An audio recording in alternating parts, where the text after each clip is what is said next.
Welcome, everybody. This is so exciting. Really fun to see everybody. I think we have a few more coming in. I'm going to wait a sec.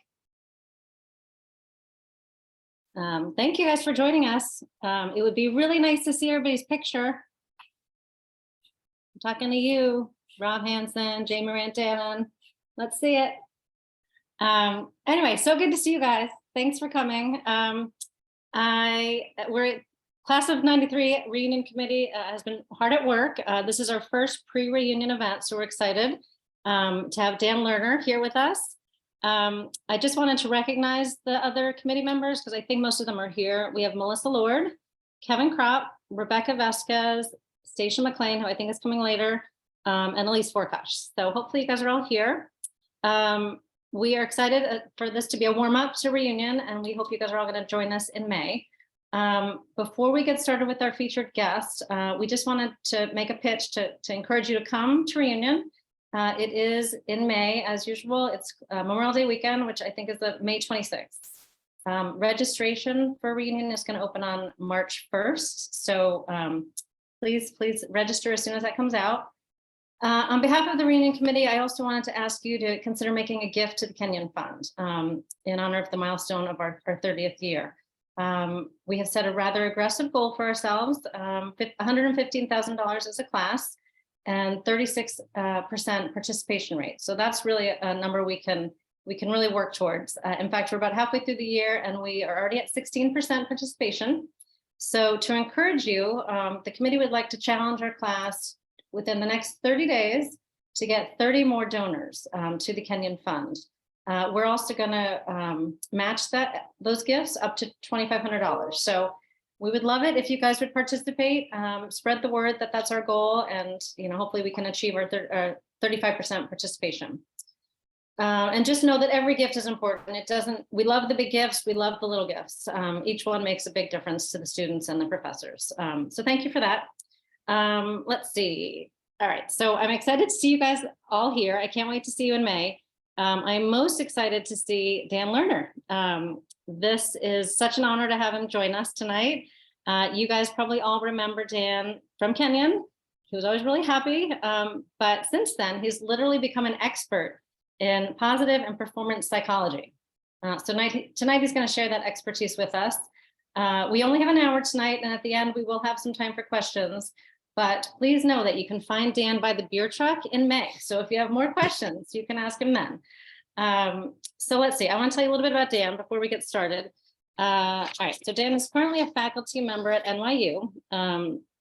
He's on the teaching staff at University of Pennsylvania, and he guest lectures regularly at universities across the country. The Science of Happiness is a course that he's co-taught to over 8,000 students for the past 10 years. And it's currently the largest and most popular non-required offering at NYU. That's amazing. He's also co-authored a book entitled That Most of Your Kids Probably Need, You Thrive, How to Succeed in College and Life. Suffice to say, I think we could all use a little more positive thinking and happiness as we tackle the year ahead.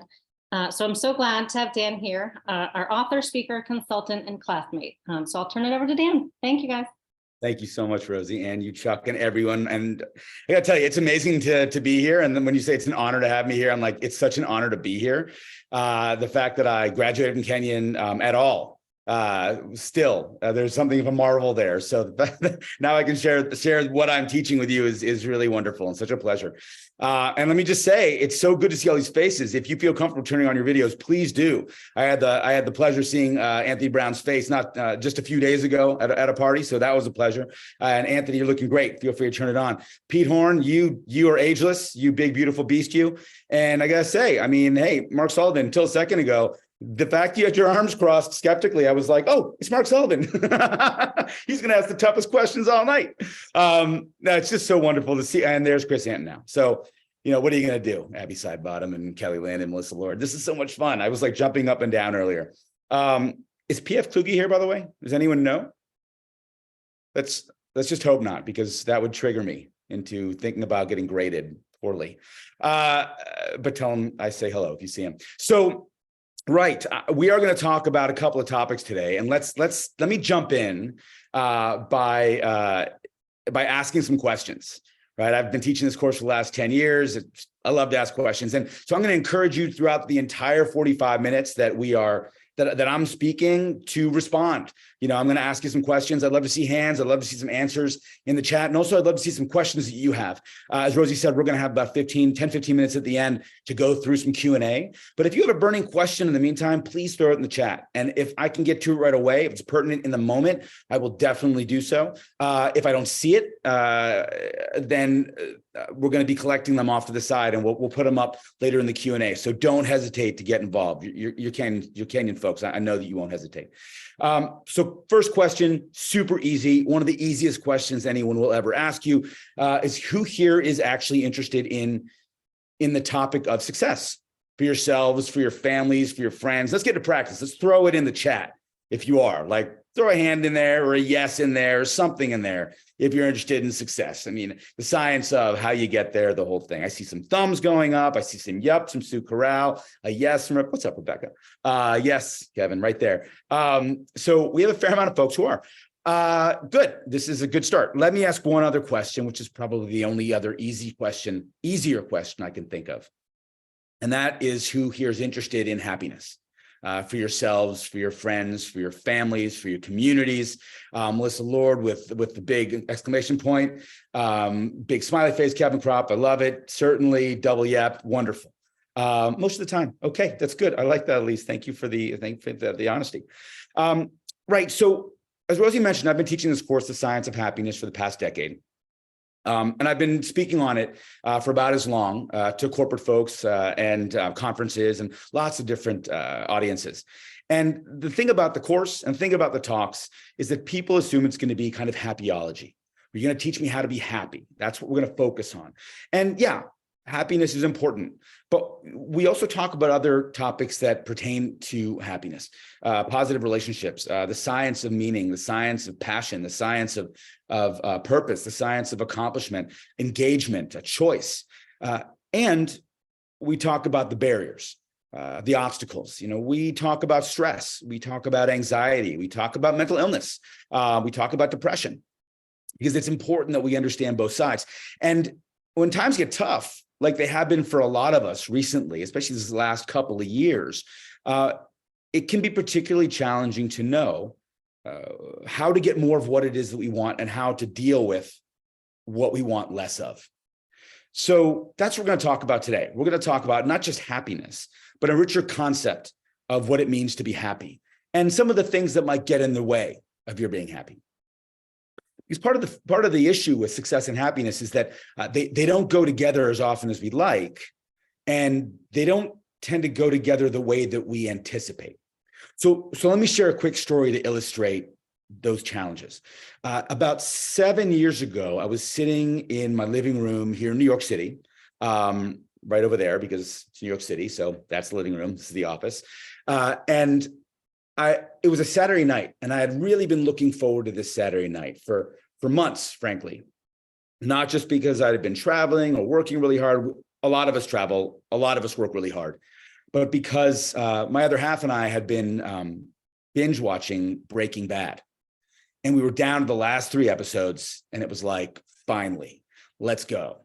And our little boy was in bed asleep. I had a bowl of popcorn, a bottle of wine sitting on the table, and my hand was sitting on the Apple TV remote, ready to hit play, when my phone rang.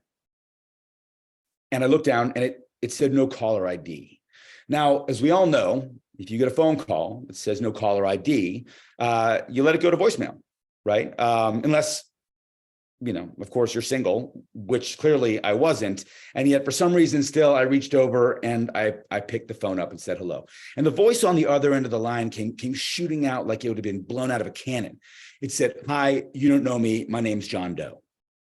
And to be very clear, his name was not John Doe. That would have been a little creepy. But I did know him. In fact, most of us, if not all of us here, would know him, because John Doe, as we're referring to him for the sake of anonymity, he's one of the best known musicians in the world. Now, I've been coaching folks at a reasonably high level at that point. I mean, and I say high level, like sort of executives at a high level and athletes at a high level and musicians at a high level. But John Doe was kind of off the charts, and I assumed it was a prank from a friend. I just said hello. That was it.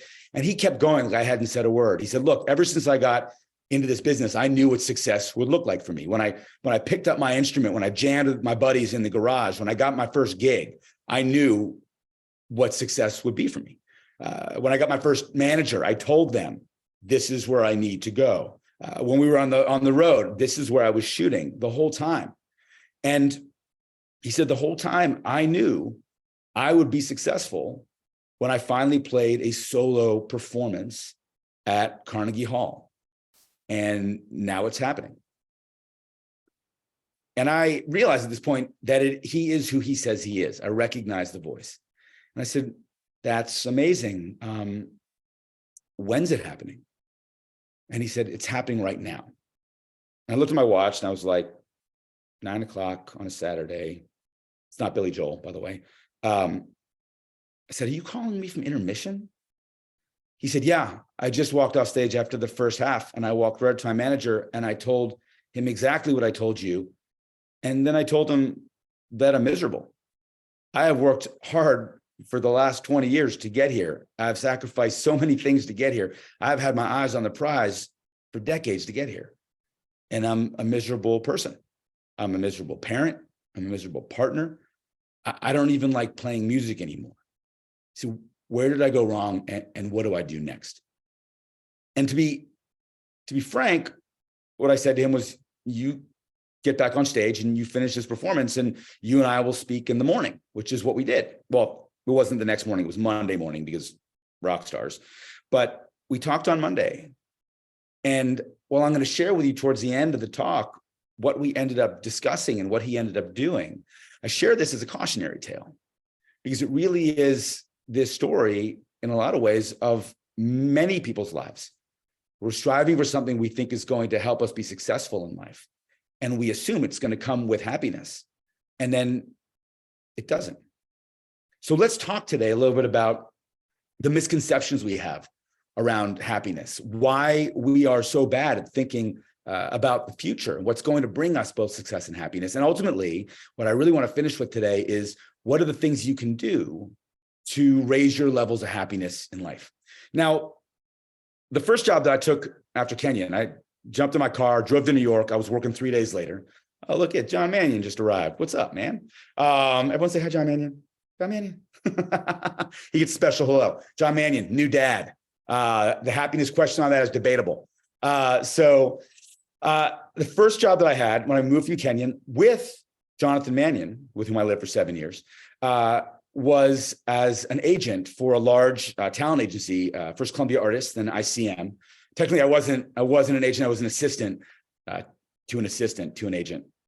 But we represented some incredibly successful folks. Everyone on our list was successful, right? Names and lights, making good money, really seeing the stages, traveling the world. And what caught my attention was that there was a really sharp divide between folks who were successful. On the one hand, you saw people who it was almost what you would expect. They were seemingly fulfilled with their lives. They were happy people.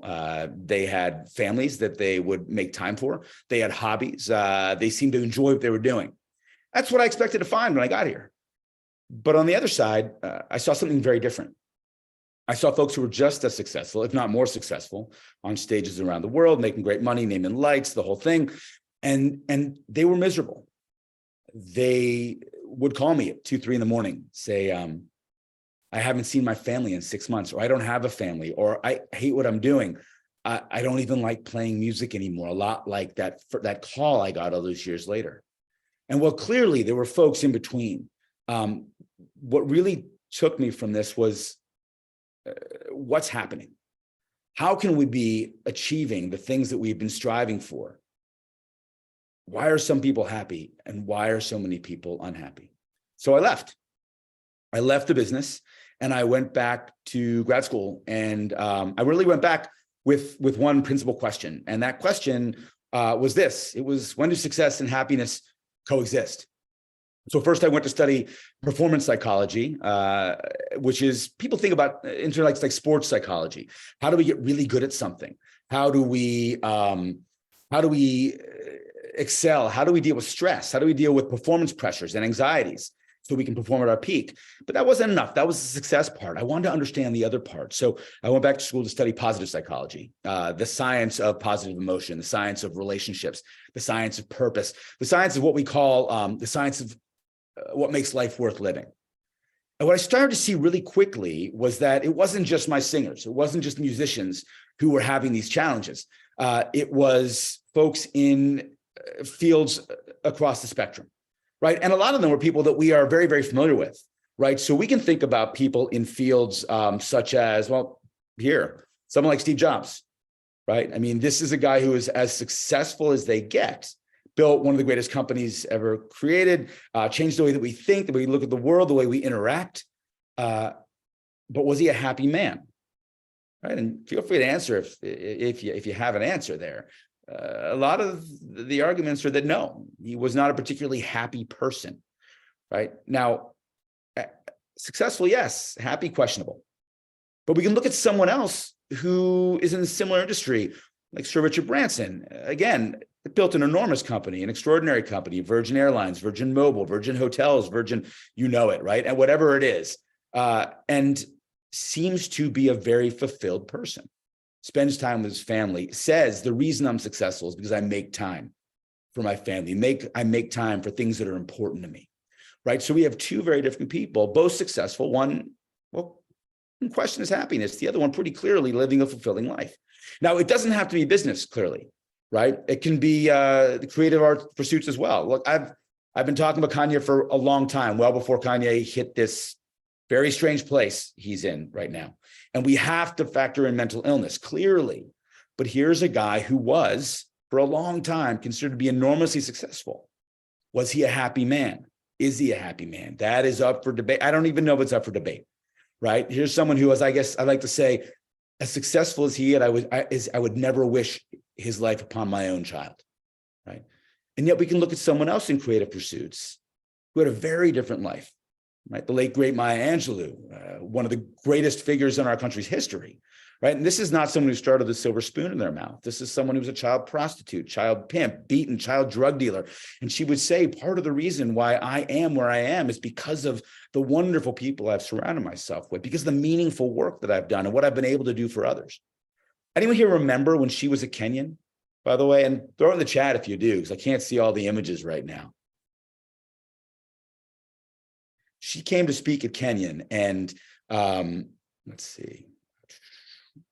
I don't know. Yeah, throw it in if you do, but I remember it so clearly. I think it was our freshman year. There you go. Yeah, thank you. And it was, she was like glorious, like unforgettable.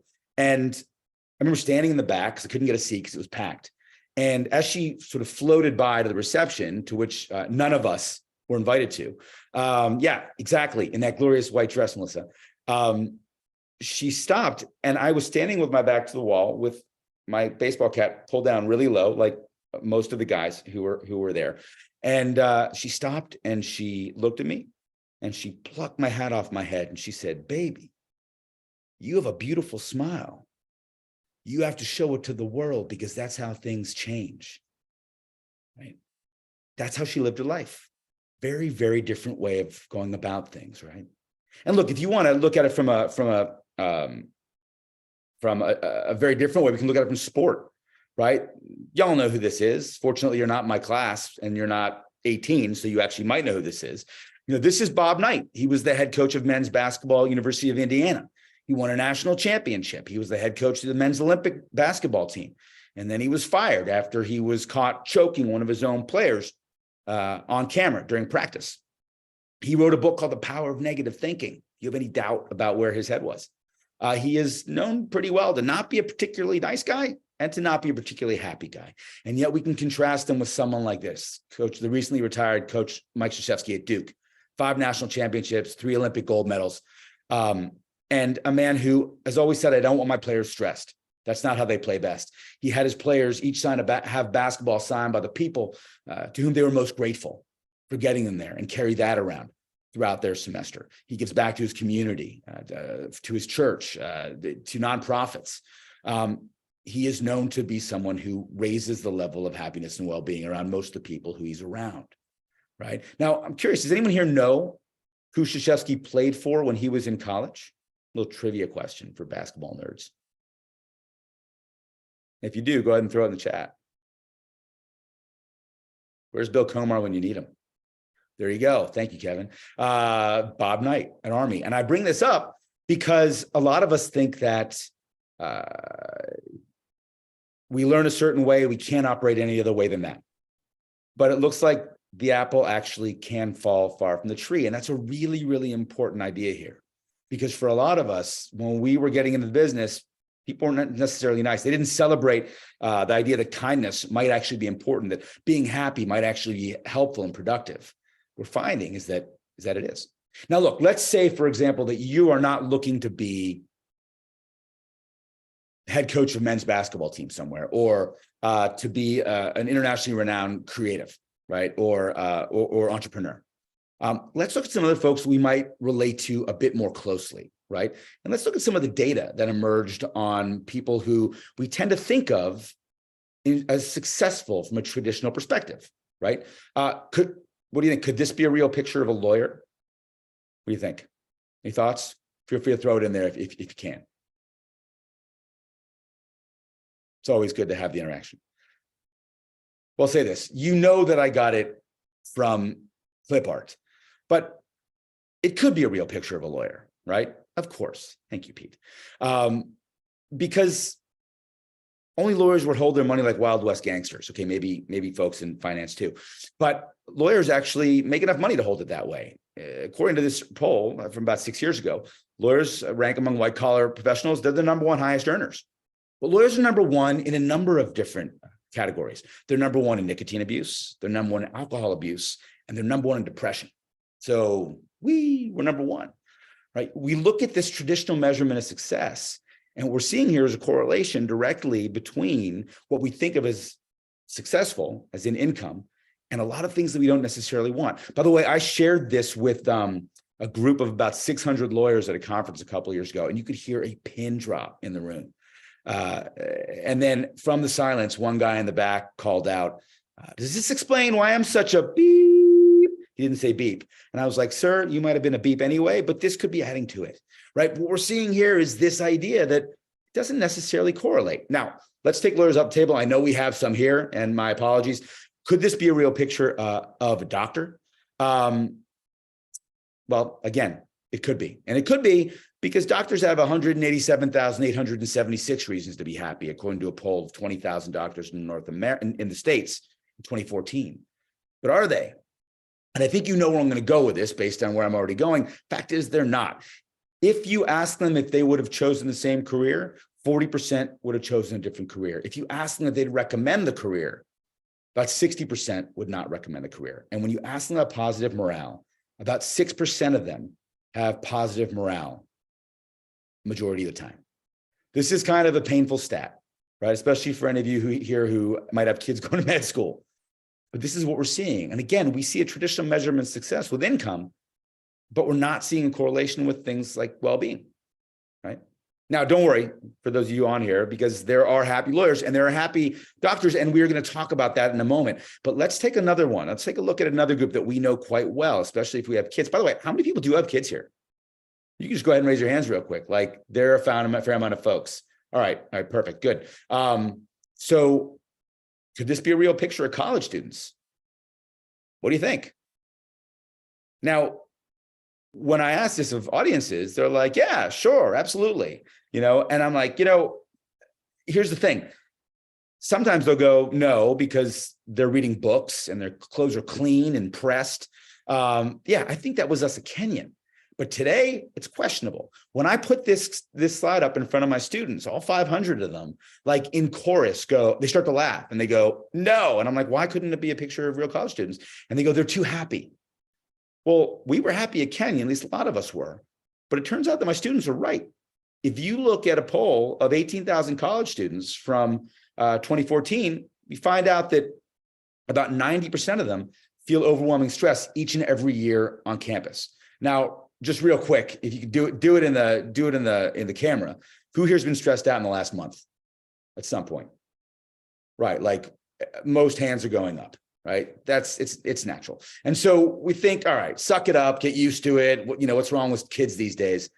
But as we go down the list of what this poll asked them, we find that it gets a little bit more disturbing, right?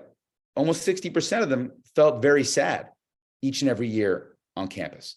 If you ask them if things felt like they were hopeless, you get about 45% of them.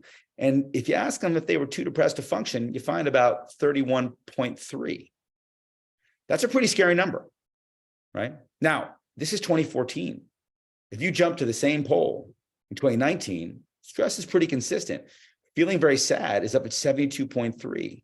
Things are hopeless, 56.1. Too depressed to function is getting close to 50%, right? Now, we're not talking about traditional measurements of success in terms of income. Now we're talking about for many of these kids, the greatest accomplishment they've ever achieved, which is getting into college. And yet you look at these numbers on the right, they're really scary. There's one university, if you're thinking, well, maybe they weren't happy with the university they got into. There's one university, which I won't name. We'll just say it's a very prestigious university. It's in the Boston area. How's that? It rhymes with Schmarvard.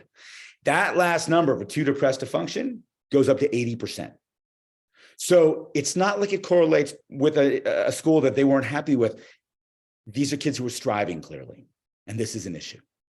Now, what are we supposed to do about this? Right? I've shown you a lot of kind of scary data on lots of different people. And it would probably be important for us to understand it. But before we do, the thing is, it's not the only factor. There is another factor we have to consider, right? All of us are striving for something. We got out of college and we were like, this is what I want to do. We pushed for it. And hopefully we found some well-being. We found some happiness there, but not always and not for everyone. And it probably wasn't the way you thought it was going to be. So the other factor we have to consider is a lot of it's rooted in research by a researcher named Dan Gilbert, who wrote a terrific book called Stumbling on Happiness. He's a professor and researcher at Harvard. And his contention is that human beings are the only animals that think about the future. The problem is that we're really, really bad at it, right? And we're bad at it for a couple of key reasons. We're bad at it because, and by the way, squirrels think about the future too, but I'm not talking like nuts in the winter. I'm talking about complex, what am I going to do with my life? And how do I take care of my family? And what do they want to grow up to be? And what house am I going to move to, right? These things. The challenge is that, first of all, what we think that future is going to be is usually not what it ends up being, right? So I think this is what it looks like to be a lawyer or a college professor or a doctor or an athlete or a mother or a father or whatever that pursuit might be. And you get there and you realize there's a lot more stress as a CEO or as a head coach than I anticipated. I'm traveling a lot more than I thought I would. I don't see my family nearly as much as I hoped I would. I have a lot of pressure from folks who are counting on me. We don't necessarily anticipate those things, and that can be a real challenge. But the other difference is that we are not the same people that we were when we were hoping for these things. The 25-year-old who wants to be CEO, lawyer, doctor, father, mother is not the same when they're 35. And we don't necessarily anticipate these things. And then let me give you a quick idea to kind of illustrate this. There's a wonderful study out of UPenn called the World Wellbeing Project that tracks words across social media and can get a sense of how different communities are doing, right? I mean, clearly during COVID, the words indicated that people were suffering and struggling. And during better times, they indicate that they were doing well. And you can slice and dice the data any way you want. But in this case, we sliced and diced it by age. So I want you to get a sense of what it looks like as we get a little older and how our needs change. Right. So this is high school. Now, given this is about 10 years ago, as illustrated by the word Bieber in there. But this is what matters to high school students. Right. By the way, I have one. So he's like, Dad, I have English tomorrow. And, I don't want to have to do my math, but these are the things that matter. And I'm looking at college. And yes, I want to hug someone and kiss someone. And wow, she's super cute. And I want to go to the prom. And, OMFG, WTF, that's so stupid. But like, the fact is, this is what matters when you're 16, 17, or 18. And when you're in college, things change considerably. This is college. Now you're exhausted. You have insomnia. You can't sleep, right? You're working double shifts. You're working till midnight. You're always in the library and you have a lab. Things change really, really quickly. And clearly, you learn to curse, as I have redacted this pretty heavily, right? But this is a very, very different set of what matters, which most high school students can't anticipate. And it's changing so quickly that when they get to college, it's like a whole new world. But for us, it was a transition, but not quite as massive. Now, when you graduate and you're in your later 20s, things start to settle down. You start to, clearly you're still drinking based on the upper left quartile, but now you have a work and you feel blessed and you're going to weddings and you might be with your hubby or, with your partner or with your wife, or, you might be doing things that are consistent. Right? And as you get a little older into your 30s and 40s, we're talking about kids, sons and daughters and mommies and daddies and being proud and giving thanks. There's a lot of blessing going on here too. So these are not necessarily things we could have anticipated, certainly when we walked onto campus for the first time. But when we think about the things that we think are going to make us happy, the income potentially, or in the case of the story I told at the beginning, the fame, these things are not showing up here. And that's a real issue. So if this is the case, if the idea of what's going to make us traditionally happy, things like income, things like a raise or promotion, and they do, by the way, they can make us happy. And, for folks here who've ever gotten a raise or promotion, I'd be curious, actually. I mean, what's the one word that comes to mind for you immediately when you think about getting a raise or a promotion? Like the very moment it happened. Just go ahead and throw it in the chat. We all want to see what it is that comes up for you. You get that raise. Someone's like, congratulations, Molly, you got a raise, right? Winning. Thank you. Validated. Terrific. Keep them coming, everyone. Appreciated. Sweet. What else you got? Fleeting. That's terrific, Melissa. Pride. Vacation. Relief. Pay the bills and I'm valuable. Right? And anyways, keep them coming, like the first thing, right? But I mean, this is a really nice array here, right? Now, think about that same feeling you had 2 months later. How'd you feel 2 months after you got your raise, your promotion?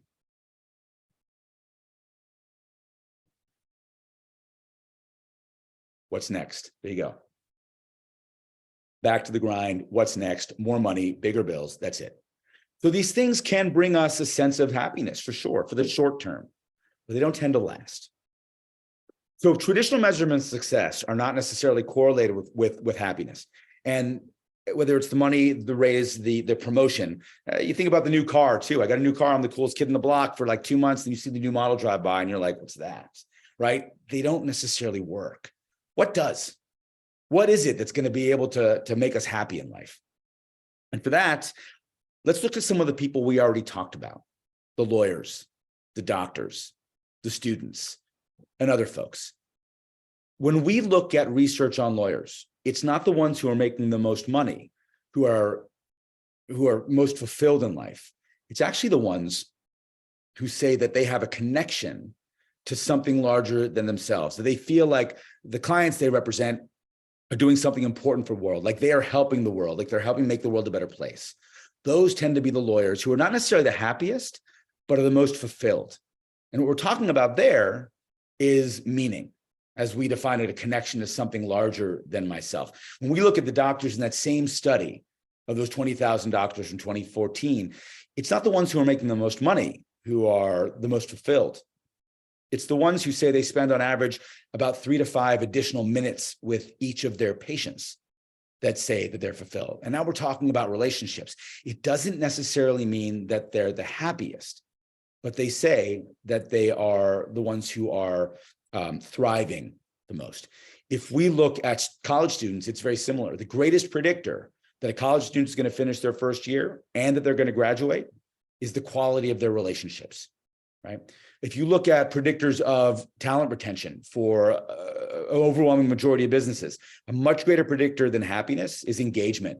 Feeling like you are deeply involved with your work. You almost lose track of time sometimes because it's so engaging. Some people talk about it in terms of getting into flow or getting into the zone, right? And look, we all want to accomplish things. It's essential to us. And we all do want to be happy. But being happy is only a part of what it is that it means to have well-being. And well-being or thriving is a very different concept. I tell my students And I'll leave this up for one more second because I'd love for you to remember this. Actually, if someone wants to just type this into the chat so we have it there, that'd be great. But the second class of every semester, which is actually going to be tomorrow for me, I tell them, I've lied to you. This course shouldn't be called the science of happiness. The course should be called the science of well-being. But if I did that, I'd have 5 of you in here instead of 500 of you in here. The ad drop is on Friday, by the way. You can still get out of here. But we're not going to talk only about happiness. We're going to talk about it for one class, positive emotions for one class. But the rest of the semester is about well-being. Now, what you're looking at here, this acronym, and hopefully someone's put it into the chat. Sorry, I haven't been able to see it. Thank you. What this is comes from, thanks, both of you, comes from Dr. Martin Seligman, sort of the father of positive psychology. He's at the University of Pennsylvania. He's a mentor of mine. And this is his matrix for well-being. And I want you to think about each of these, because this is where we start shifting into what is it that you can do. I want you to think of each of these like a bucket, right? Positive emotions, they're basic happy emotions. It's not, and by the way, it doesn't have to be joy. It can be calm. It can be transcendence. It can be pride. It can be a lot of different things that we think of that just raise our levels of emotions, right? Positive relationships are the good relationships we have in good times and in bad times. Engagement, as I mentioned, is being deeply involved in something. You lose track of time. You might not hear someone call you, right? Meaning, as I mentioned, is a connection to something larger than yourself. And accomplishment's a really interesting and important one because we can look at it both with a capital A and a small a.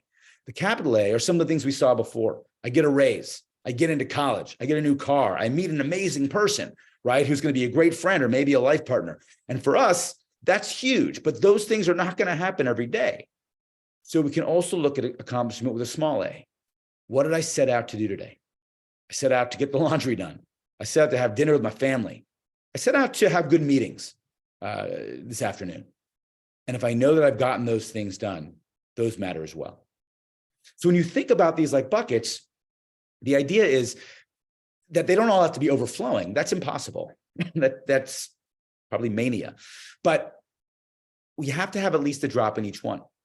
It's really hard to thrive if you don't have at least a drop in each bucket. I mean, look, think back to college. If any of you were like living in the library, never left, and never really made a ton of friends, or you had periods where that was happening. I've been in the library for the last 3 weeks, haven't seen anybody. We weren't exactly on top of the world. I see a lot of students like this. They're like, I'm doing great, just got into a great grad school or got a great job and my grades are fantastic, but I'm really down. Well, walk me through your day or your week. I get up at 7 o'clock, I go to the library, I study until 11, I go get some lunch, I go back to the library, I go to class, I go back to the library, I get home at 11. I haven't heard anything about friends. When have you seen friends? And they're like, oh, I haven't made any time for friends. That's right. Make a little time for them. So if you're accomplishing like crazy, but you're not necessarily have anyone, you don't have anyone to share it with, it's really hard to be thriving, right? If you are having a great time, like you're constantly partying and it's like positive emotions, it's kind of hard to be thriving if you don't have something you're engaged in, if you don't have something you're focused on, if you don't have meaning, right? If you don't have a sense of how what you're doing connects to other people, it's hard to be thriving as well. So this acronym of PERMA can be really useful because it gives us a chance not only to look at our lives and get a sense of what's working and why we may or may not be doing so well right now, but it also changes as we get older, as we mature, as our lives change, as we saw on those slides, right? So what might have been important for us before is going to be different later, maybe subtly, maybe massively. And if we look at each other, right? I mean, I might look at Abby and Mark might have accomplishment way up here, and relationships is still important, but maybe not quite as much. And Abby might have it flipped, right? Relationships is key. And accomplishment is still important, but maybe not as much as important to her well-being. It means that we can get a sense of what's working for us now and be able to sort of go back to that bucket and add a little bit more in. It's interesting when COVID hit, as I cough, when COVID hit, pre-COVID, relationships tended to be, for most people, like at the heart of things. And they remain today the same way. But when COVID hit, relationships dropped in terms of their import. Why? Because in part, we didn't have opportunities to really explore them the way that and enjoy them the way that we usually do. But meaning went through the roof. Meaning tends to be really important when times are tough. So if we look at research, for example, on soldiers or anyone embedded in a war zone, soldiers, Doctors Without Borders, Red Cross, this is not a time when any of them are going to be happy. These people are seeing horrible things. But when they have high levels of meaning, that is to say, they feel like they are making a difference in other people's lives, even though things around them are horrible, they're far more likely to be resilient. They're far less likely to come back with post-traumatic stress disorder. They're far more likely to come back with what we call PTG, or post-traumatic growth, because while they might not be happy, which is something we chase so often, they have meaning, right? Those folks who have relationships during hard times are far more likely to be able to weather those times, because it's not just about sharing good news. It's about having someone there, even just to turn to after a rough day. I had a tough day. Tell me about it. You get it off your chest. So these things will change throughout. And that's a really important thing to consider. And one of the things I love about this is that not only is it really useful for us, it's useful for our families, and it's reasonably simple. And there are some things that we can look at where it's not only about being happy or having great relationships, but they also have these knock-on effects that when we talk about success are pretty profound. So let me walk you through some ways that we can raise levels in each of these. And as I do, I also want to mention some of the benefits that come with them, so you get kind of a richer understanding of what they look like. So if we're talking about positive emotions, a lot of people think, well, do I have time for positive emotions? When can I possibly nurture them? I mean, it's nice to have them, but hey, I'm working right now. If I were to prompt you to think of the happiest memory you can for the next 45 seconds, as we've done in numerous studies, right? And then I were to teach you words in a foreign language, you would retain, on average, about 30% more words than folks who were not prompted to think about the happiest memory they can for 45 seconds. If I were to prompt you to think of the happiest memory you can for 45 seconds and give you a test of creativity, how many different things can you think of to make with this, right? You would, on average, think of about 70% more possibilities. Our brain, when it is primed with positive emotions, operates very, very differently. And we've seen this from youth and 5-year-olds who are far more creative and collaborative to older folks, including physicians.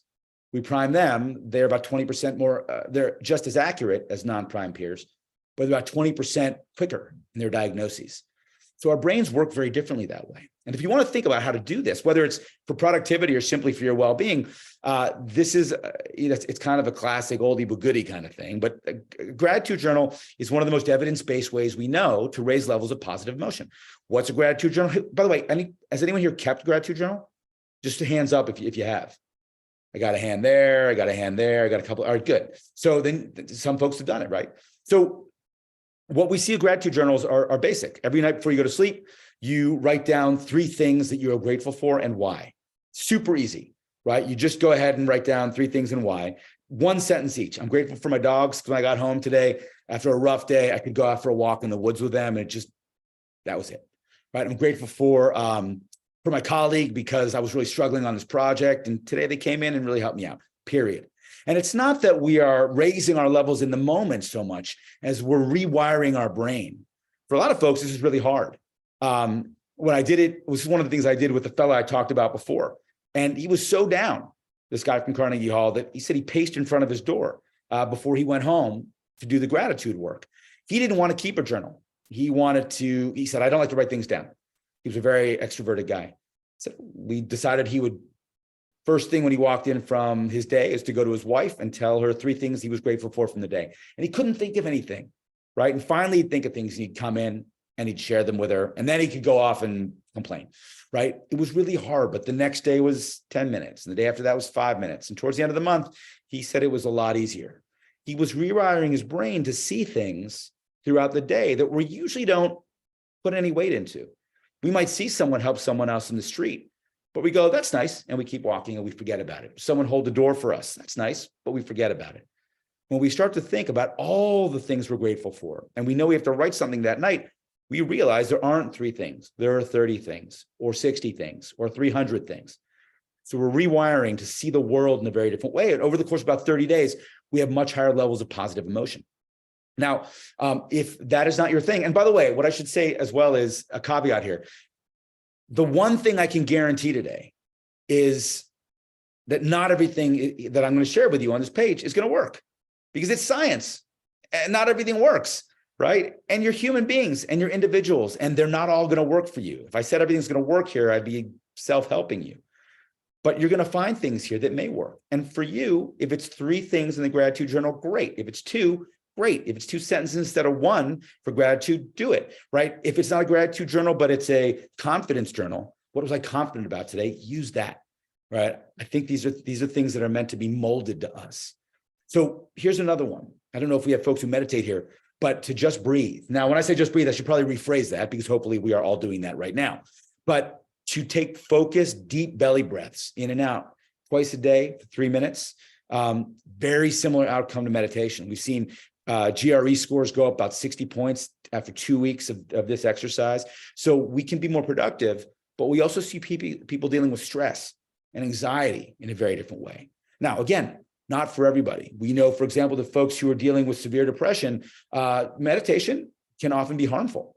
So there are different things that we need to find, because they tend to ruminate on things that are really challenging for them right then. But it's also seeing great benefits to a lot of people. Now, if we're talking about relationships, it's reaching out every day. Here are a couple ways you can do it. There are lots of ways, and I'm happy to talk about more later. 3 quick notes in the morning. If you text 3 people in the morning, a quick sentence or 2. Hey, thanks so much for your help yesterday on the presentation. Hey, can I do this to my little boy? Hey, I really appreciated the way that you helped your friend today. I try to get him with those consistently. But 3 quick notes, we find develop stronger bonds among people over the course of about 4 to 6 weeks, right? It's a show of kindness. It's a show of gratitude. And we find this bonding, collaboration at work, so on and so forth. So 3 quick texts or Post-its, because we know what that is. My students are like, why would you have shitty glue on paper? You can go ahead and use those too. Or 1 check-in call a week, 5 minutes. How you doing?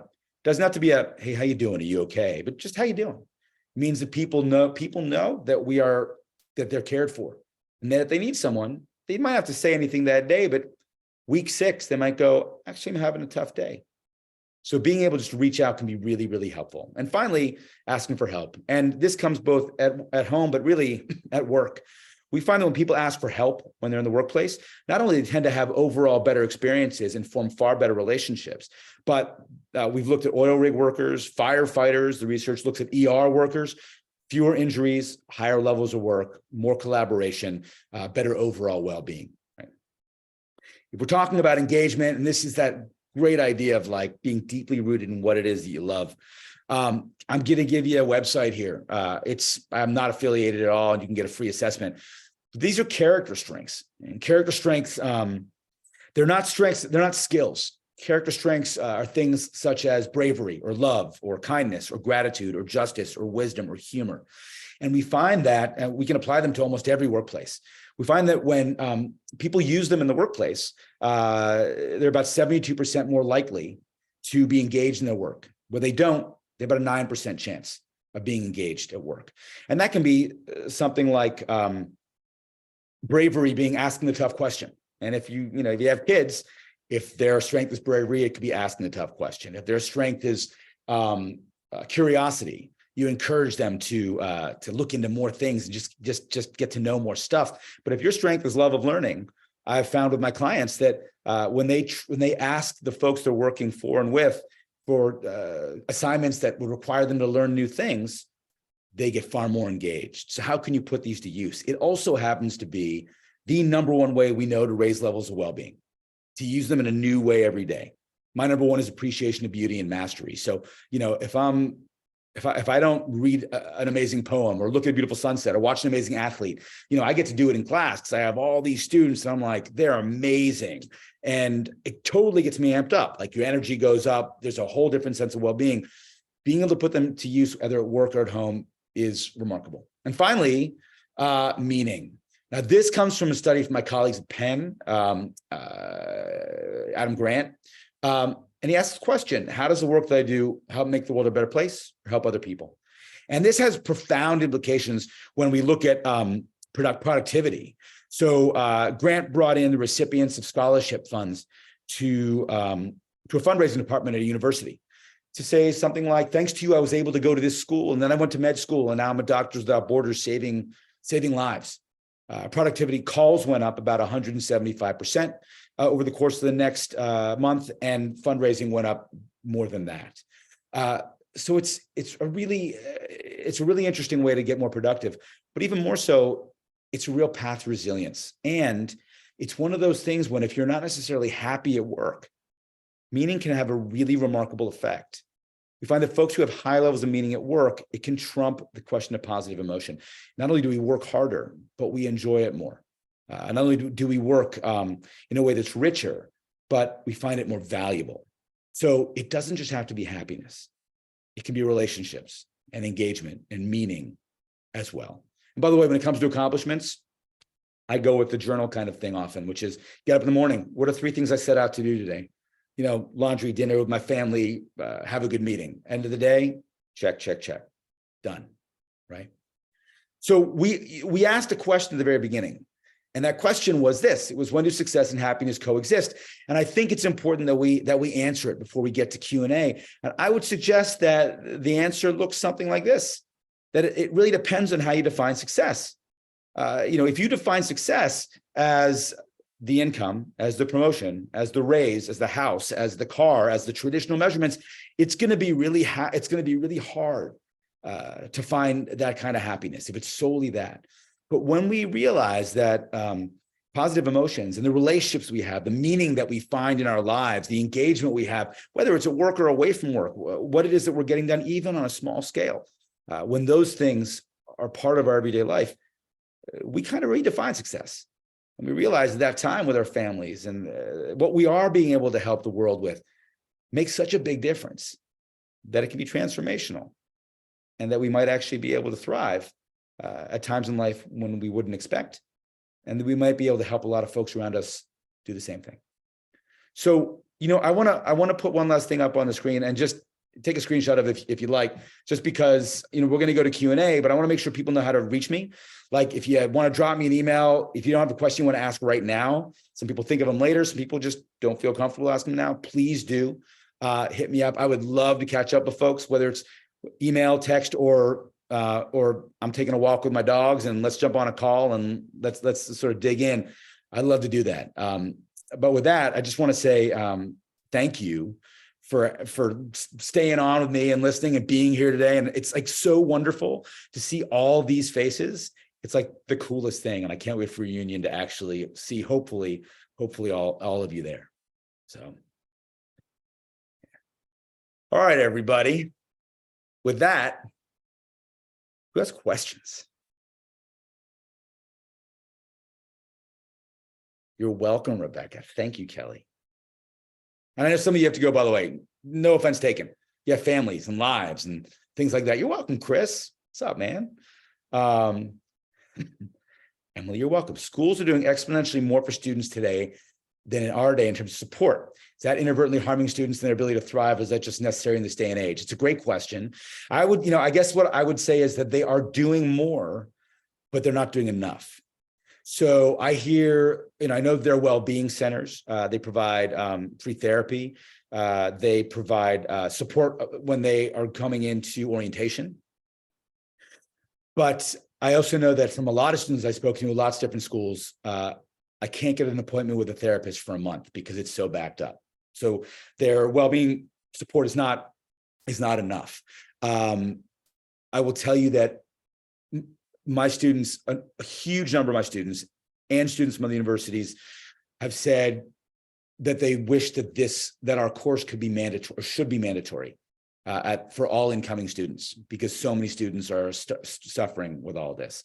And it's not yet. Now, some schools are trying to make it so. UNC Chapel Hill is talking about doing a mandatory class for all incoming students that would use our book as the textbook. We have the same conversation at University of Tennessee, where they're doing it on a limited scale. I just spoke to Anson Dorrance at UNC Chapel Hill, who's been using our book for all of his soccer players, his women's soccer team. And they're just about to open a class that's going to use a lot of the material. So I think it's starting to get there, and support. What we're seeing most of in support is academic support rather than psychological support. They come in, how do you structure your day? How do you structure your life? Because think about it, most of our, unless you went off to boarding school, most of our students knew exactly where their classes were every time.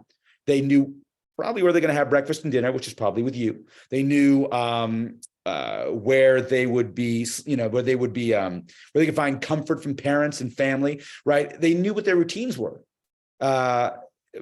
But then they go to college and they don't know where their class is. They don't know what they're going to take. They don't know who they're going to eat with. They don't know who their friends are. They don't even know who they're sleeping with. And of course, I mean, they're roommates when I say that, but it's college, so all these new things in life are hitting them, and that's overwhelming. So I think they're hitting with academic support, which is so key, but the psychological and mental health questions, they're trying, but it's so overwhelming, as you saw from those numbers. And by the way, the depression number went north of 75% that I saw during COVID.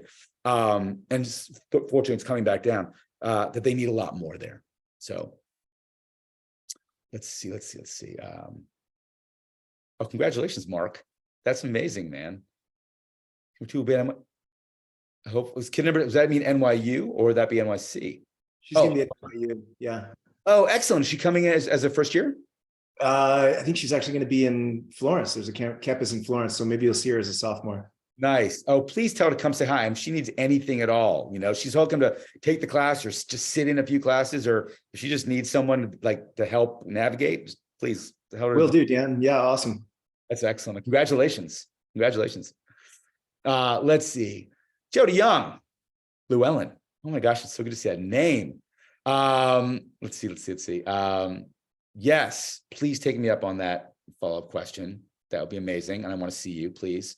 And I do go to Denver some frequency because I go see Bill Powell. Do we live in a society more and more people feel it's a responsibility of others to ensure their happiness? That's a really interesting question, Pete. I love that question.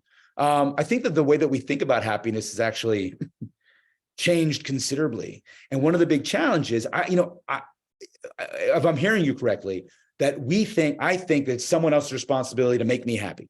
Is that what you're saying? Yeah. I think that it's a really complex thing to navigate, right? Because we are looking at more happiness than we've ever seen in our lives. By that, I mean social media.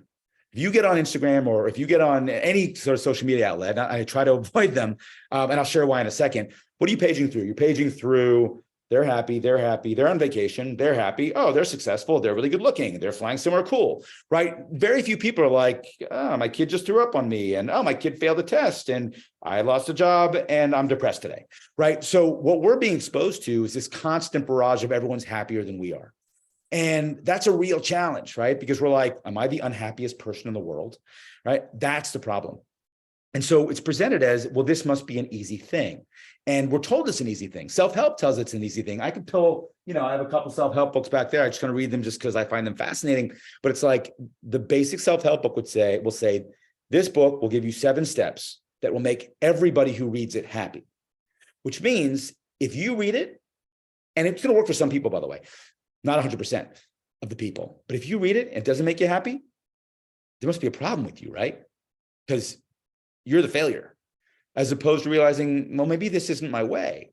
So that's why we have 40 self-help books on the book instead of 1 that works. So I think we're exposed to a lot of happiness, which makes it really challenging in terms of to find happiness at the level that is presented to us. And I'd say that, yes, there are programs who will say, I can make you happy. And most of them don't. So that is a challenge. Happiness at the end of the day requires work.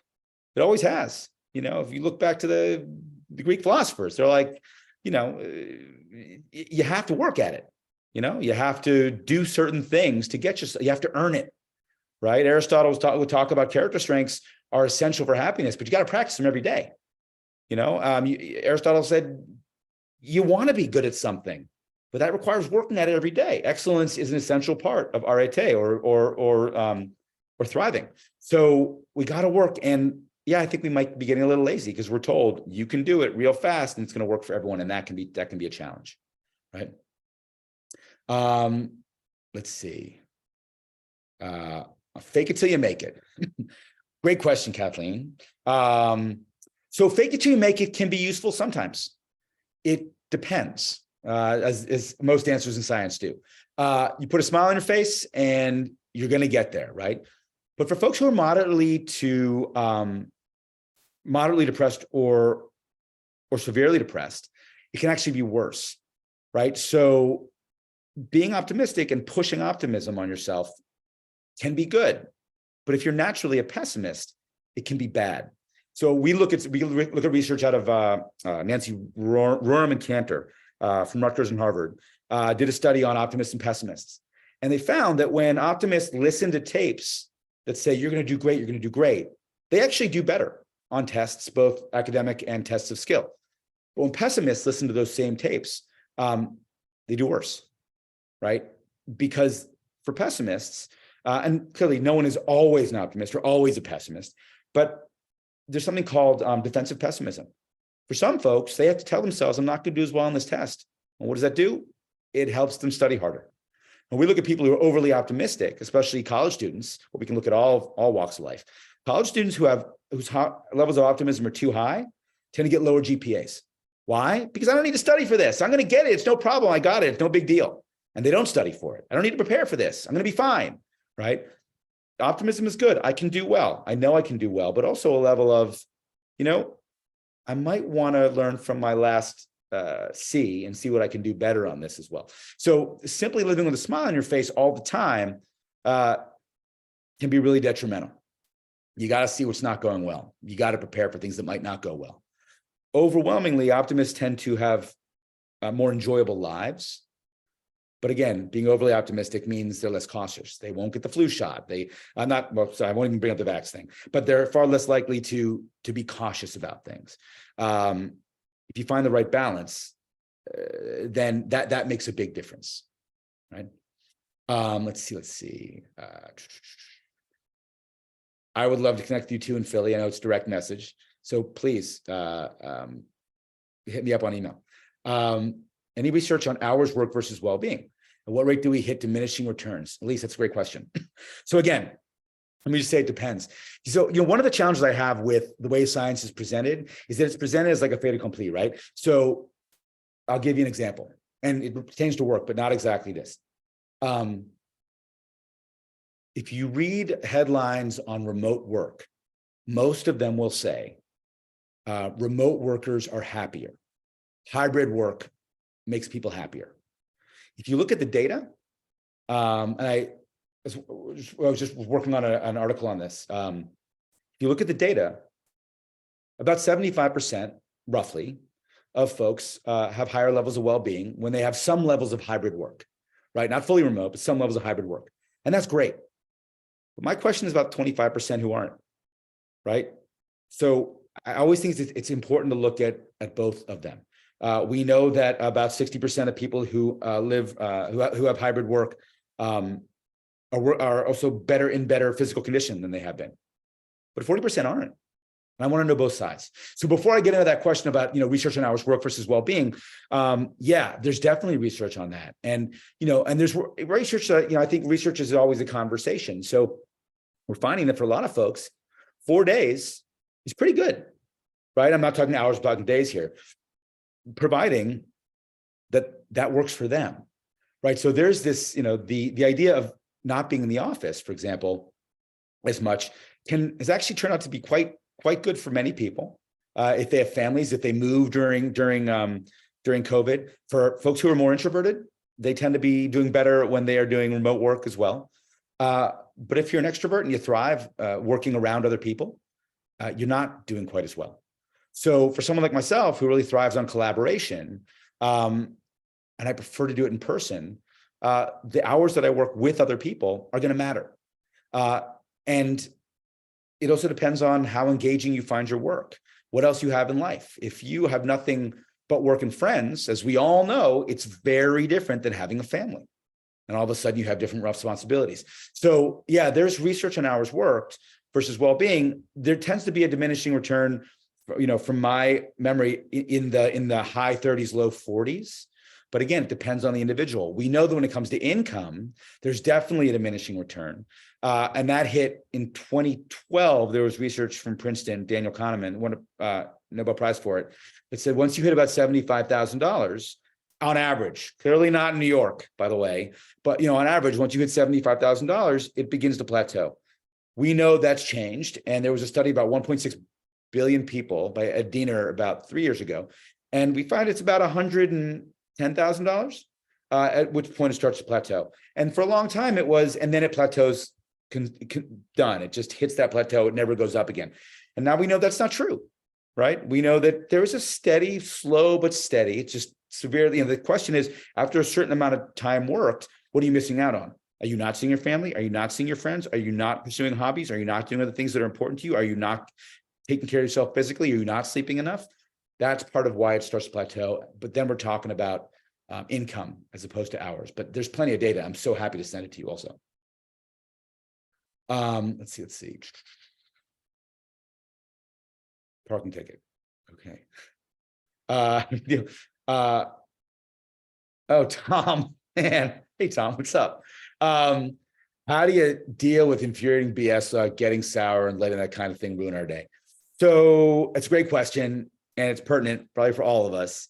And there are a couple of different ways to do it. And again, some of it's right for some of it's not right for others. Part of the thing I know that's worked for me, and I think we found in the research as well, is mindfulness meditation. Like, part of that practice is learning how to just let something go. The things that really bothered you before, that were just like little things. You're like, oh, okay, that just happened, right? Because you learn to sort of ride that wave in a way. So meditation has been really helpful for a lot of folks, and just helping to deal with the little things. Some of it's mindset too, being able to look at a small but negative event and go, how important is this to me, right? What's more important to me right now? What would I rather spend my time doing?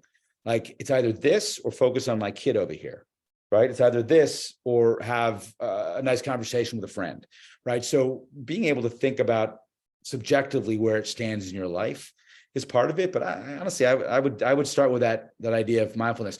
There are a couple of the things that are cognitive behavioral therapy related. One exercise I call cognitive restructuring, ABCD, which is the A is the activity, the B, what I'm trying to remember, what is your behavior, the C is the consequence. Let's say someone cuts in front of you, right? You're driving down the street, someone cuts you off, and you're like, what is with this guy, And so you could be really pissed off and can affect your day. That is the action, the behaviors that you're pissed off, and your consequences that it's kind of ruining your day. D is that disputation, which is to say, let me think of three other things. What are the three other possibilities? His wife's in the car and she's pregnant. I was in his blind spot. He's rushing home because there's an emergency, right? What that does, sort of like the gratitude journal, is we start to restructure how we think about things.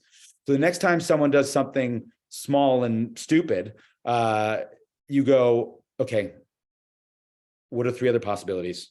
Right? You get like those three dots on text, and then they disappear, and they show up, they disappear, show up, they disappear. And you're like, does this person not like me? Like, did I do something to offend them? What are three other possibilities?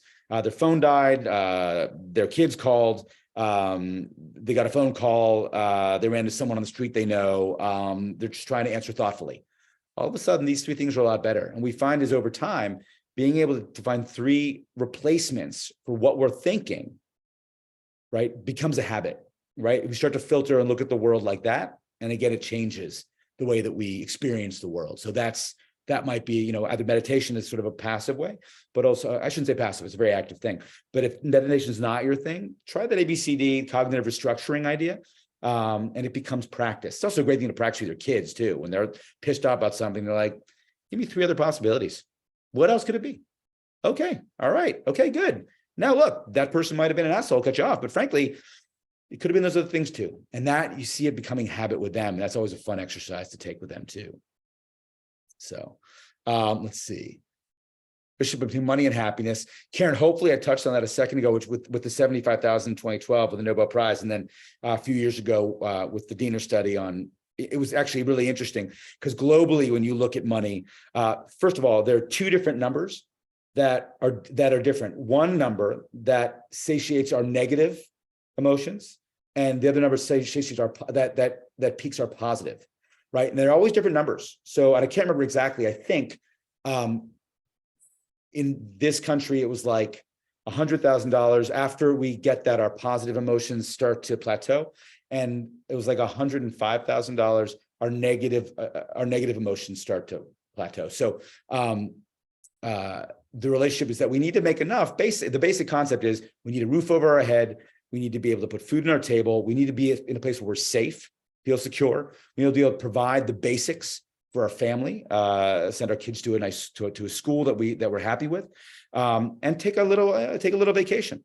Once we start working well beyond that, we start taking away from the time that we can invest in those other things that matter, and it starts to diminish our overall well-being. So, thoughts on European countries going to 4-day work weeks?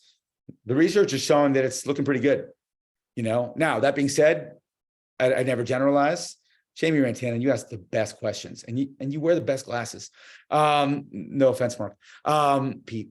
So Rebecca. So so the evidence is looking really good, and often when it's structured well, that is to say, you have 4-day work weeks, also a percentage of your work time being able to work on projects that are important to you. Google was an early adapter of that. Other companies are jumping onto that too. What's a project that you want to work on, right? And you take some of that time, even if it's 4 days, to be able to work on something that's meaningful to you. Jamie, you've actually done that remarkably well. Jamie got involved in sustainable investment well before it was a thing, and was championing that. And it was really interesting to watch that with you, man, because it seemed to raise your level of meaning considerably. So 4-day work weeks are great. And also being able to work on some projects that are personal, really important too. So, yeah. Let's see. What does science say about the importance of spend outdoors? Oh, Mark, it's a great question. I love that. So there is a growing field of study. Biophilia. It's called biophilia. And it's the question of how does the outside impact our well-being? And it does considerably. I mean, the science, it's still emerging. The research is still emerging. But we find that for an overwhelming majority of folks, the opportunity to be outside, to see the sky, to see trees, to take a walk in nature matters quite a bit. Sorry. Someone's like, kiddo, you can come in. Son's home. Gotta let him in the apartment. So, but you have to be quiet. So being able to be in the outdoors is really helpful. Finding the way that you are doing it is really, really helpful. And exercise in general, we find is really, really helpful. Like it changes the way that our brain works. It changes the way that we are able to recover from stress and anxiety. John Rady, who was a psychiatrist at Harvard, who wrote a book called Spark, really good book on exercise and well-being. Is an interesting authority, and he started writing on biophilia a couple of years ago. So if you're curious about that, it's called, I can't remember the name of his book, and it wasn't great, with all due respect to John, but the research has come along. So if you look him up and look up biophilia, you'll find some research on that, but it's interesting stuff. So yeah, absolutely. Yeah, you tell Jamie Dimon to call me. Don't tell Jamie Dimon to call me. Let's see. What else we got here? All right. Hey, thanks, Pete. All right. I think I got all the questions. Did I miss any big questions here? I think you covered them all, Dan. Cool. Look at that smile, Jody. Hello. Oh, I love seeing everyone. This is so good. Man, you have been amazing. I mean what I said. I hope you got the email and everything. It's dan@daniellerner.com. Hit me up, please. I would love to hear from folks. I'm so happy to have conversations, answer questions, help in any way I can. If you're in New York, hit me up. If your kids come to NYU, like Mark's are, please come on. I'd love to meet him as well. So. Thank you, Dan. Thank everyone. If you can thank Dan in the chat. I will have a recording of this to share in a follow-up email. So if there are classmates or others who would enjoy seeing this recording, please pass it along. And we look forward to seeing all of you at reunion weekend. I'll tell you what, come here. I know, but before you go, here you go. Here's my source who just walked in from tennis. Hi. This is Julian, everybody. I went to college with all these people. Oh wow, really? That's actually pretty cool. Really cool, right? Okay. All right, get out of here. I love you. Goodbye. All right, everyone. Timing was right. He walked in the door. All right. Thank you. Thank you so much. It's been such a pleasure. I'll see you all at reunion, I hope. Thank you, Dan. Thank you. Good to see everybody. Thank you, Dan. Great to see Thanks, everyone. Dan. Oh my gosh, you're welcome, Thank Jody. you. Have fun. I was driving. I'm home now. Okay, Oh, bye. so good. So good. Thanks all. This is a pleasure. Oh man. Jody, I am going to be out in Denver, by the way. I'm sure I will. When are you coming? See, everybody has to go through Denver to go skiing. So come on and stop in Denver. Man, it's funny. I try to get out there like at least once a year. Bill's out there and Yeah, I know. Our kids did briefly. I used to see him at a kid activity. His kids kept going in hockey and mine stopped when they could like get across the ice. I smart haven't kids. seen them since. Smart kids. There's a lot of rugby though. Get Oh, them yes, to play there rugby. is. Yeah. A lot of See, lacrosse, get them to rugby. play rugby. Yeah. Yes, we're very close to rugby capital USA. It's like 5 minutes from my house, apparently. You're hardy folk. Oh Dan, that was really fun. You're a saint to do that. my gosh, interesting. I had such a blast. I so appreciate you That was having me good. on. Like seriously, this is so much fun. Yeah. So Good to see everybody. I loved it. Yes, it's perfect timing as we work our way out of this crazy pandemic and all That's of the right. repercussions. Yeah. That's right. And I don't know, being underwater with daily life, yeah, there's that too. That That's- and the kids, the age of the kids is like perfect. You need to hear this stuff. My Yeah. daughter was sitting here listening and it was interesting. Yeah. Oh, good. I'm really glad. Yeah. No, I mean, like, look, she's the one who's about. Is she in Junior. school? She's a Junior. junior in high school. Yeah. Okay, got it. Yeah, I mean, hey, look, we've been doing these talks at younger times. The guy who I teach with, who I wrote the book with, who's one of my best friends, he's an adolescent psychiatrist. He does talks at like grade schools and high schools on the Yeah, same they time. need it. They need it. I mean, because, would you, do you, I know that you teach at the collegiate level, but do you do presentations to middle school, high school? I can't remember. So I've done a bunch of high schools. I've done like such a bunch of prep schools. They have the challenge is like, are they going to fly? Can they fly you out and everything? So I did like Exeter and, man, trying to think. Yeah, probably 8 or 10 different prep schools I flew in for, which was really cool. And be able to spending more time with them and actually work with some of the students was really fun. Even consulting with like the mental health professionals and some of the teachers, and those were all great. Out here, it's a pleasure, man. Hi, So Pete. good to see My you. hand up. Now, Oh, you have a question, sir? I have a question Yeah. because I have a population that I work with now, and I have been for 10 plus years. I work for the VA Medical. So I work with vets. I work with actually blind, vision impaired vets on a Uh-huh. daily basis as a supervisor. Is that a population you've worked with at all? So I've worked with vets, but Okay. not. I'm sorry, I've worked with active vets. Okay. So I've That's worked. military. What's that? If they're active, they're military. Right. And so, I mean, I'm sorry, active. I'm sorry, that's what I meant. Active. My apologies. So I've worked with a unit out in Arizona for about, Okay. I've gone out there every other year for about 6 years. Parajumpers.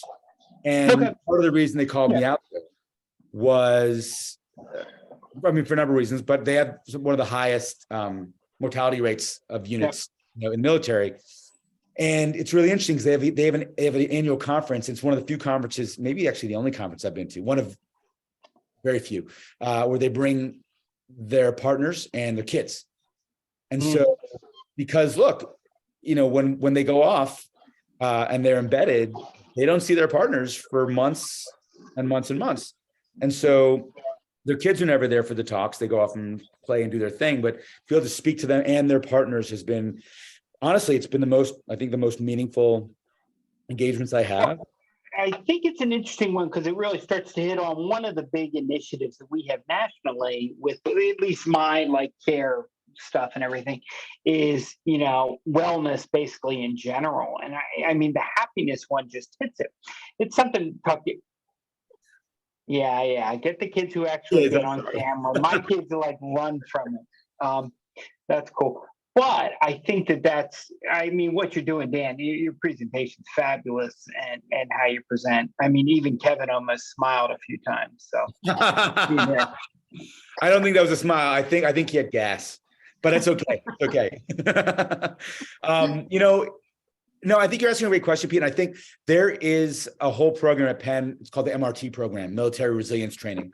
That is focused exclusively on military, and it is about resilience. So it is less about happiness. But I guess my guess is, what about that veteran population? Because I've worked with veterans. I work with everything right now on my unit. I have everything from a 91-year-old to I think my youngest is 64 right now.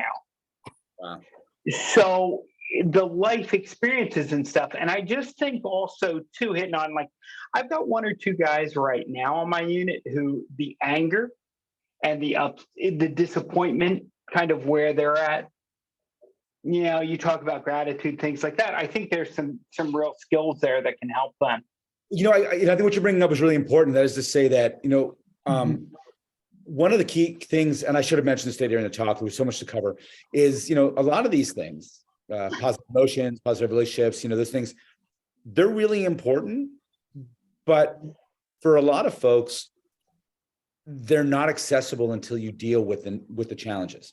So until you deal with, if you're talking about severe anger or depression or overwhelming anxiety, I would never say, oh, you should try a gratitude journal. It's going to be great. It's like, you need to get the help first. And, just like, with some patients, they need the meds, whether, an SSRI, a Prozac or Zoloft, in order to be able to do the work, right, with a therapist. And so I think, depending on the case, a lot of these men and women, I'm sure, who are dealing with such traumatic experiences, those have to be dealt with. And sometimes alongside, right? We need to deal with this and we can deal with this, but you can't just go straight happy and expect everything to be great, because I think it's unrealistic for a lot of folks, particularly in that population, So, Yeah, all good info, Dan. Thank you. Yeah, my pleasure. Absolutely. Kevin, I did not see that article, although I'm going to look at it, so thank you. Yeah, it's a neat interview. That was in there today, so I saw that earlier. And then I mentioned to my daughter at dinner, what we were doing on the Zoom call, and she's like, "Yeah, they've talked about his book in school." And she's a high school junior, so even in Southwest Missouri, they're talking about you. So, well, you know what they say: once you've made it in Southwest Missouri, you've made it. You've made it in Southwest Missouri. Yeah, exactly. They love me in Estonia. I got to tell you, it's amazing. I'm huge. What's not to love, Dan? Come on. Oh man. Well, look, I that's wonderful to hear, but it's just great to know that they are starting to, they are starting to do it in high school. Like you said, they're starting to get much more robust in university and college settings, but high school is needed too, as Jody was indicating, as you're indicating, that it's there. I've had a bunch of folks reach out in high schools, to be able just to work with them in some capacity, so that hearing that's happening is so key. Yeah, I feel like that would set kids up to do better in college if they're getting it at a younger level, younger age, just, practicing it. Yeah, the transition, right? I mean, to know what they might need to expect. Right. Just any idea. Because, man, look, I don't want to say that Kenyon is unique. Well, I do want to say Kenyon's unique. But the thing about it seems so warm and welcoming. I look at my students at NYU. I mean, not only are they coming to college, they're coming to New York. Mm-hmm. You're like, that's huge at that age. Right. And some of them really want to be here. And they're like, their lifelong dream has been to come to New York. But still, if they've never been here, that's a whole other layer. And so, so I think for a lot of these students, there's no way to anticipate. No way to anticipate what's coming. Nope, for sure. Nope. Yeah. So yeah. Well, keep teaching that class. They need it. It teach as long as they'll let me. That's right. That's right. For sure. Yeah. Good. Anybody else have questions for Dan? No. Good. Well, thanks for coming. Thank you everyone for being here and sticking around, and that was fun. That was fun. Okay, I have a class question I'm very curious about. Is I believe Darnell has a kiddo headed to Kenyon. Do we know if anyone else whose children have I do seriously considered it? I can tell you. Well, I have a son who's there. He's a senior. Tom, he's graduating this year. Oh Senior. my gosh. Tom McCormick has a Really old, freshman Rosie. this year. Sue He's, Carell. he's graduating at the age of 13. Yeah, but- Okay, that's good. Okay. That's good that my oldest is a year older than that. That's good. Oh, funny. Jody, Sue Carell's daughter will be a freshman next year, No way. and Darnell's son is going to be. And Rebecca was just saying today that her child applied as well. Really? Regular decision. Oh. Yeah, so we still waiting to hear. We'll see. Oh, good Okay, so luck. he's Good luck. a senior.